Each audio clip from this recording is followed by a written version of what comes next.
wabarakatuh. Hal berikutnya yang kita bahas, saudara-saudara, setelah kita bicara tentang identitas, citra, reputasi, kemudian kita bicara 4P dan 1S yang saya sampaikan sebelumnya, price, product, place, promotion, dan service. Maka yang ketiga itu ini kan identitas, citra, dan reputasi.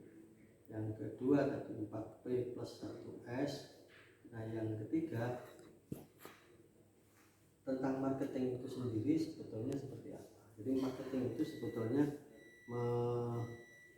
meliputi 4 komponen, 4 hal, 5 hal ya.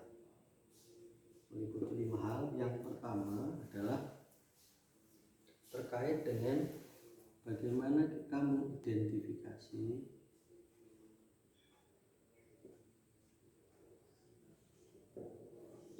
kebutuhan, keinginan, dan fantasi pelanggan. Yang kedua terkait dengan penetapan harga.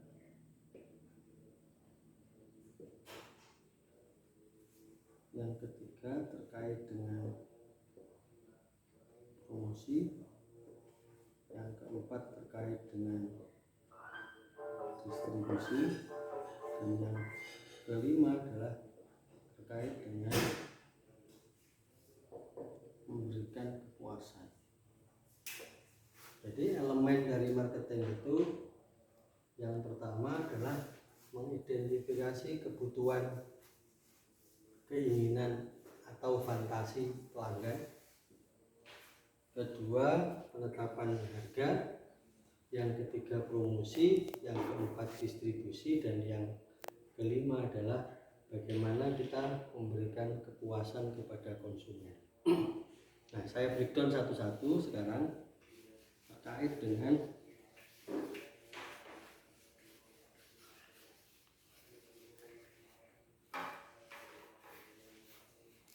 identifikasi. Identifikasi itu tadi saya sampaikan, yang kita identifikasi itu apa yang dibutuhkan, apa yang diinginkan, apa yang dibayangkan. Jadi orang mengkonsumsi produk itu karena mesti dari 3 hal ini.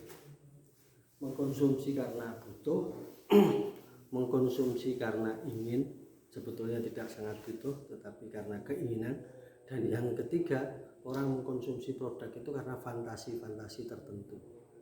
Jadi bukan karena kebutuhan, bukan karena keinginan, tetapi karena fantasi-fantasi tertentu yang diinginkan oleh dia. Misalnya yang fantasi itu orang terjun dari atas bukit kemudian pakai diikat tali, itu orang ingin berfantasi bagaimana melompat, itu kan bukan karena kebutuhan, keinginan, tapi lebih karena fantasi.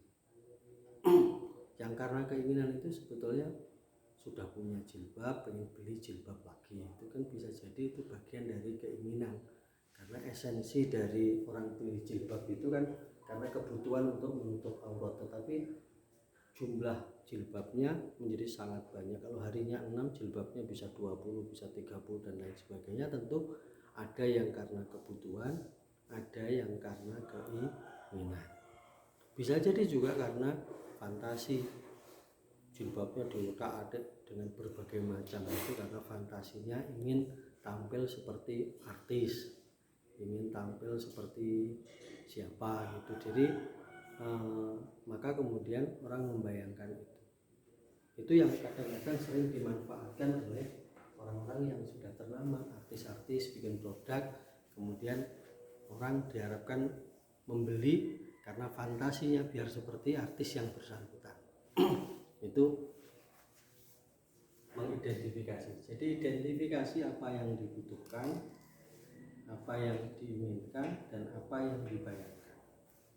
Cara mengidentifikasinya itu bisa berbeda-beda. Mengidentifikasi itu bisa dengan pengamatan, bisa juga dengan wawancara, bisa dengan uji coba produk, bisa juga dengan uji coba, wawancara, pengamatan, kemudian apa lagi? Nah, bisa dengan survei. Ini yang dulu pernah saya sampaikan di awal. Jadi bisa dengan pengamatan, diamati perilakunya orang, diamati cara mengkonsumsinya, bahkan bisa jadi diamati penggunaannya. Misalnya kita bisa di pinggir jalan melakukan pengamatan seberapa besar sih produk Honda itu menguasai pasar di Indonesia misalnya, atau masing-masing produk, sehingga nanti kemudian ditandai setiap ada orang yang lewat pakai Honda ditandai, pakai Yamaha ditandai, pakai ini. Kemudian dari situ kita sudah bisa memperoleh kesimpulan sementara tentang penguasaan pasar. Nah, kalau sudah dapat penguasaan pasar itu, maka kemudian kita bisa mengambil langkah-langkah itu secara sederhana seperti itu. Bisa juga dengan wawancara. Jadi masing-masing orang kemudian ditanyai produk yang diinginkan itu seperti apa, misalnya produk yang dibayangkan itu seperti apa, dan lain sebagainya. Atau pada usaha-usaha yang sudah berjalan, orang bisa ditanya misalnya bagaimana kesannya terhadap produk yang sudah digunakan, kemudian masukan-masukan yang ingin diberikan itu apa. Nah, ini yang sering saya sampaikan, saya contohkan. Ada perusahaan penyewaan truk yang menjadi sangat besar di sebuah negara di Amerika karena dia fokus kepada wawancara. Jadi orang yang menyewa itu selesai menyewa kemudian diwawancarai.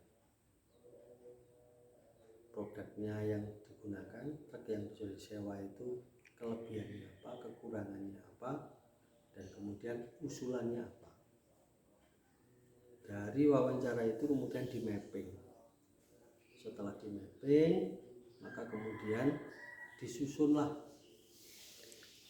satu-satu tentang tiga hal tadi atau beberapa hal yang lain. Nah, kemudian setelah itu mana yang perusahaan bisa memberikan secara cepat. Jadi ditentukan prioritasnya, kelompok A, B, C, D, dan seterusnya. Nah, dari itu kemudian dibikin kebijakan. Oh, berarti kami ini selama ini yang sudah kuat di sini, yang kuat dikuatkan terus, yang menjadi kesan baik konsumen dikuatkan terus. Nah, kemudian yang terkait dengan masukan, mana yang bisa diberikan layanannya, mana yang bisa diperbaiki, akan segera dilakukan perbaikan sesuai dengan prioritasnya. Jadi diwawancarai satu-satu dan lain sebagainya. Jadi setelah bisa pengamatan, bisa wawancara. Yang kedua, jadi diwawancarai orang. Yang ketiga, uji coba produk. Jadi ini biasanya sering dilakukan di mal-mal, di keramaian-keramaian. Produk-produk tertentu sebelum diluncurkan itu diuji cobakan kepada orang. Orang disuruh nyoba terlebih dahulu. Orang kemudian bagi yang ingin memberi masukan langsung ditanya, dicatati masukannya. Kalau mobil kadang-kadang orang disuruh test drive, mobilnya dipinjamkan 1 hari, suruh nyoba, suruh pergi, nanti kesannya seperti apa, kurangnya apa, dan lain sebagainya. Itu menjadi bahan masukan untuk perbaikan pada produk-produk berikutnya. Kalau produk-produk makanan seringkali diuji cobakan dulu, baru kemudian dibuat produk. Jadi orang disuruh nyoba, setelah itu kemudian ditanya. Nah, kemudian yang ketiga kemudian dicatat, dimasukkan menjadi bagian prioritas. Nah, yang keempat ini adalah survei. Jadi bagaimana kita melakukan survei? Saya sering bilang sebetulnya kalau mau survei itu ya survei aja kepada sampahnya masyarakat, itu yang paling gampang. Kenapa? Karena sampah itu sebetulnya adalah bahasa yang paling jujur. dari konsumen tentang apa yang dikonsumsinya, itu sampah. Jadi karena itu kemudian sampah ini aja dilihat, karena dari sampah itu bisa muncul peluang. Yang kedua, dari sampah itu bisa muncul omset. Yang ketiga, dari sampah itu bisa muncul ide-ide baru terhadap sebuah produk.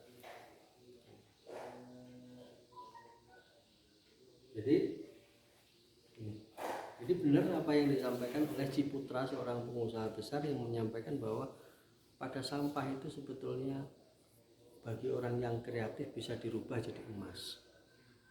Nah, orang sering berpikir sampahnya didaur ulang. Jadi dari sampah dibikin perhiasan, dari sampah kalau itu belum emas, karena itu masih perak gitu. Yang jadi emas itu kalau berpikirnya seperti ini, dari sampah kita jadi peluang. Jadi dengan sampah itu kita bisa, kalau kita mau membuat toko katakanlah begitu, kita mau membuat toko, saya ingin bikin toko jualan apa saja ya, maka sebetulnya bisa dilihat dari sampah itu. Yang terbanyak apa? Yang terbanyak misalnya merek A, kemudian merek B, merek C, dan lain sebagainya. Maka sebetulnya ini menjadi pertimbangan. Tokonya kalau membuat menjual produk, ya jangan lepas dari produk ini. Jangan lepas dari produk A, B, C, D, dan lain sebagainya. Jangan ditentang. Kalau misalnya begini, contoh yang kalau orang sudah biasa kalau sampahnya itu yang terbanyak pakai Sensodyne, ya jangan jualan merek yang lain. Maka itu yang dijual paling banyak. Perkara kemudian ada produk yang lain ya dijual, tetapi dalam rangka memenuhi barangkali masih ada yang nyari. Kemudian kalau dari sampah ini, di samping ketemu produknya, kita juga nanti bisa terkait dengan penataan produk, memajang produk di toko. Karena ilmu di dalam ini juga ada. Dari tadi sudah ketemu produknya, sekarang natanya seperti apa. Nah, makanya biasanya di toko-toko yang sudah punya pengalaman, produk-produk yang paling banyak dikonsumsi itu biasanya ditempatkan pada tempat yang lurus pandangan orang. Supaya apa? Supaya memudahkan orang untuk mencarinya. Jadi produk itu dicarikan tempat yang paling strategis yang memudahkan orang untuk melihat produk itu. Jadi misalnya mereknya XYZ, ya maka XYZ itu yang terbanyak, yang tertinggi, maka ditaruh pada lurus pandangan, ya, lurus pandangan para konsumen. Sehingga dengan demikian konsumen akan mudah, kalau konsumen akan mudah mencarinya, maka konsumen akan lebih cepat untuk mengkonsumsinya. Nah, kemudian tadi ini yang dari sampah itu sebetulnya juga bisa muncul omset. Karena kita bisa menghitung berapa sih belanjanya orang dalam satu kawasan tertentu selama 1 bulan. Di situ kelihatan karena sampahnya kelihatan. Dari 1 bulan kita breakdown menjadi 1 minggu, dari 1 minggu kita breakdown menjadi harian. Sehingga kita bisa menghitung sales per day-nya masyarakat itu berapa. Kalau kita sudah lihat sales per day-nya masyarakat itu berapa, nah kita bisa mematok kita ini ingin mengambil berapa persen dari yang dikonsumsi oleh masyarakat secara keseluruhan. Nah, kalau kita sudah begitu, maka nanti akan muncul yang baru, yaitu STP. Ya. Jadi STP itu segmentation, targeting, positioning. Dan disitulah nanti kemudian kita ini mesti ngambil berapa persen. Kan tidak mungkin kemudian orang diminta seluruhnya berpindah kepada produk kita atau berpindah ke toko kita. Tentu kita punya target, misalnya tahap pertama 10%, tahap kedua 15%, tahap berikutnya 17% dan seterusnya. Nah, kemudian muncul omset tadi, bisa jadi juga muncul ide-ide baru.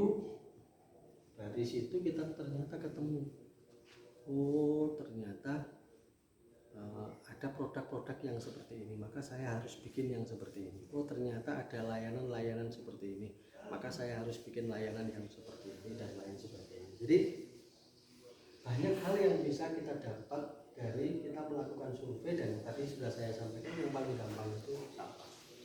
Jadi inilah mengidentifikasi kebutuhan konsumen, kebutuhan apa yang dibutuhkan, apa yang diinginkan, apa yang dibayangkan itu. Yang pertama bisa melalui proses pengamatan, yang kedua bisa wawancara, yang ketiga melalui uji coba produk, dan yang keempat saudara melakukan survei. Itu yang saya sampaikan pada kesempatan ini. Nanti akan kita tulis lagi yang terkait dengan poin yang kedua, menetapkan harga, nanti kemudian promosi, kemudian distribusi, dan yang terakhir adalah terkait dengan kepuasan. Nanti akan saya breakdown, kita bahas satu-satu, bisa jadi 2 materi kita bahas di dalam satu item pada YouTube yang berikutnya, sehingga pemahaman saudara bisa lebih baik. Dan saya berharap semoga yang kita bahas ini menjadikan ilmu kita manfaat, barokah fid dini wad dunya wal akhirah. Al-Fatihah.